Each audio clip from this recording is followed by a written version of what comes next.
It is June, which means that here in the US, many preschools have wound down. They work on a school year basis, which means they're open from August, September until May, June, and then off for the summer. There are, of course, preschools that go year round. Wildwood Nature School is one of those schools. However, summer has a little bit different vibe for us. It seems a little bit more relaxed. I mean, families are in and out because they're going on vacation. We have children that only join us for the summer that aren't here during the school year. So it has a little bit more of a summer camp feel to it than a school feel. Um, and so regardless, is June, whether you are continuing through the summer or taking a break, you have made it through another school year. So how's it feel? Are you feeling energized, fulfilled, exhausted, relief? If you are like the majority of teachers, it's probably one of the last two. There was a 2022 poll of occupational satisfaction in the US, and teachers topped the list for occupational burnout, with over 44% of teachers feeling burned out.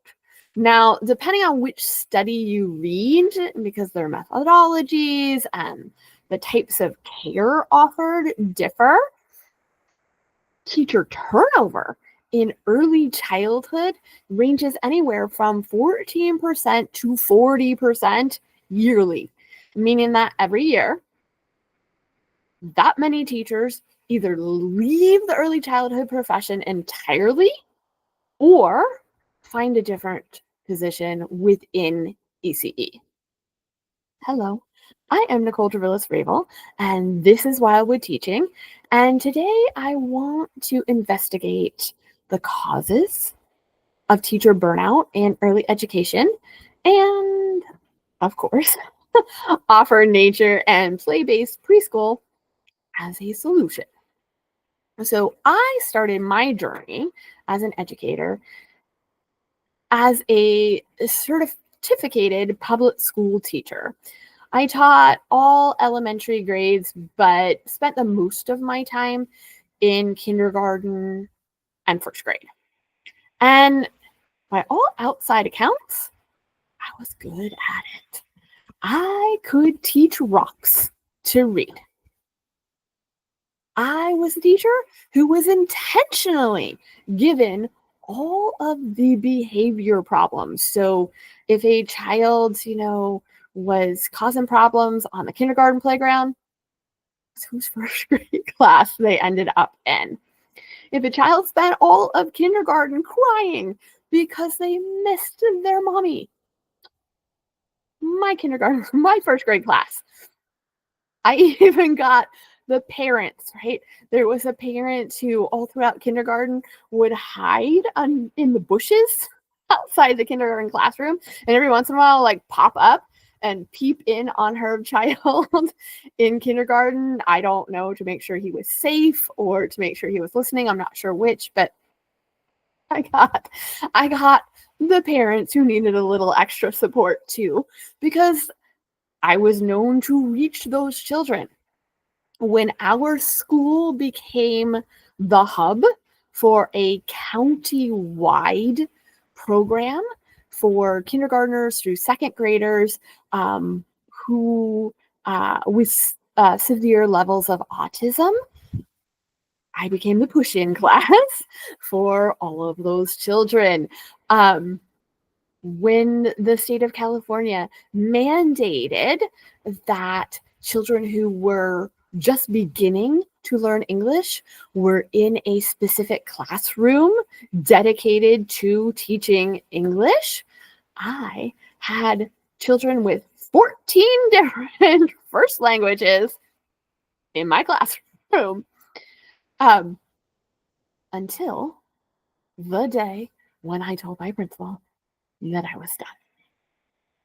I remember it was right after some district personnel came to observe me doing some sort of literacy lesson. And, you know, right after the lesson, I went to the principal and said, I won't be here next year.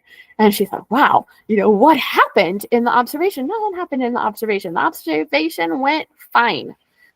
The children all did what they were supposed to do. They were all reading, they were all writing, we were all focused. Everything went smoothly. The lesson played out, as they rarely do, exactly as I had planned it. But there was no joy. And I don't think I recognized it until years later that this was what burnout looked like, but that's what it was.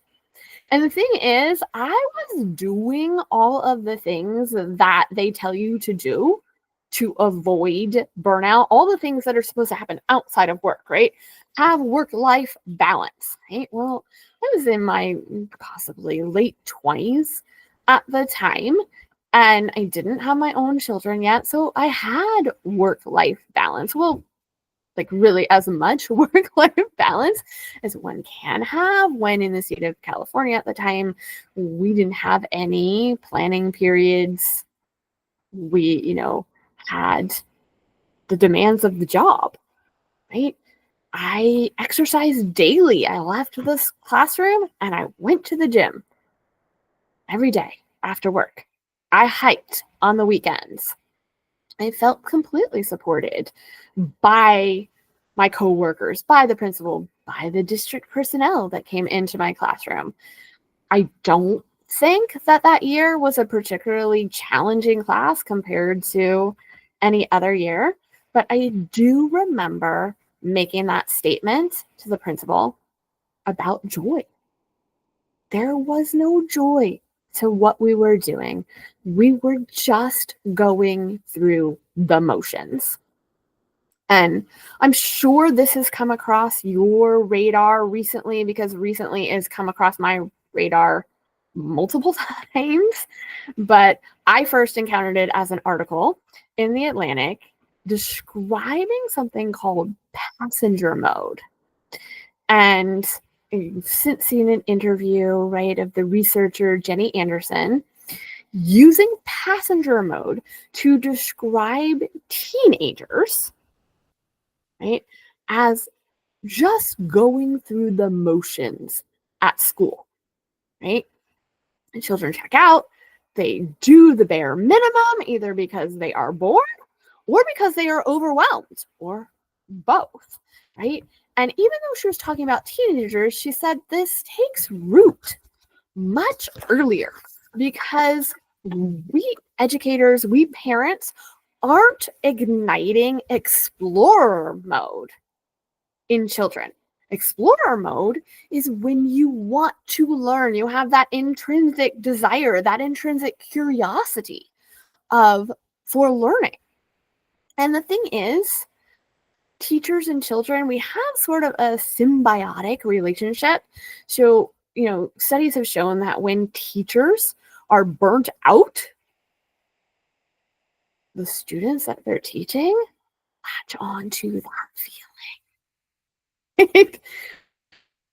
They start to internalize it, and that affects how they feel about learning. Conversely, right? One magnificent way to combat teacher burnout comes through the children. Because when teachers have job satisfaction, so teachers who feel like they have positive relationships with their children, who feel like they are making a difference, who feel like they are reaching the children, right, who have a purpose to their job, are much less likely to be burnt out, much more likely to remain within the teaching field despite the things that we cannot control, right? The low pay, the long hours. And so, ever since that moment, joy has been my mantra. It is in all of my marketing materials.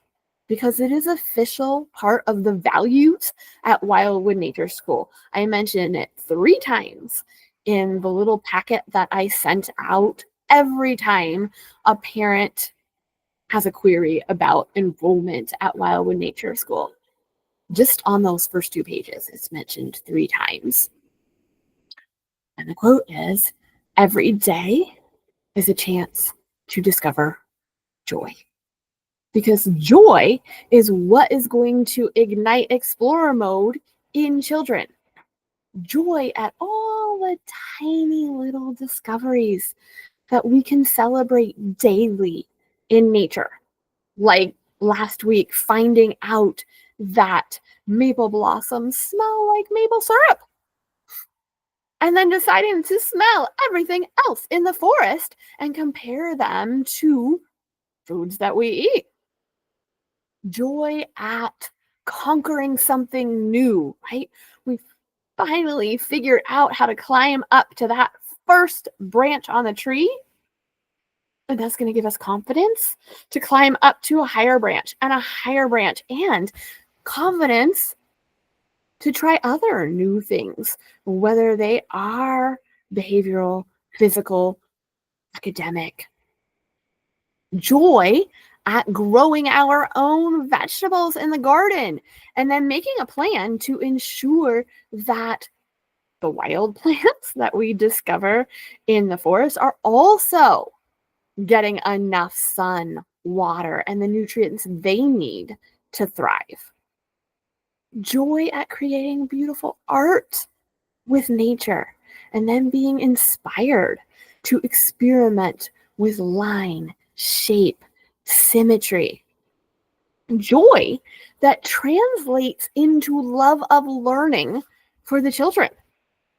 And then joy that transforms teaching from a simple transfer of knowledge to an inspirational art that encourages teacher-student relationships and keeps teaching fresh year after year, and therefore keeping teachers wanting to return to explore more.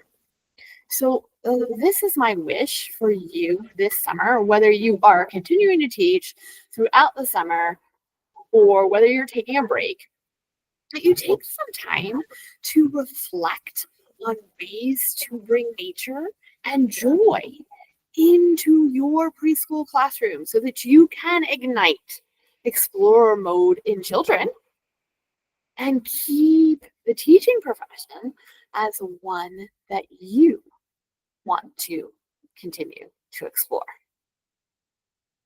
Thank you for joining me today. I hope you will join me here next week for another edition of Wildwood Teaching. I will see you there.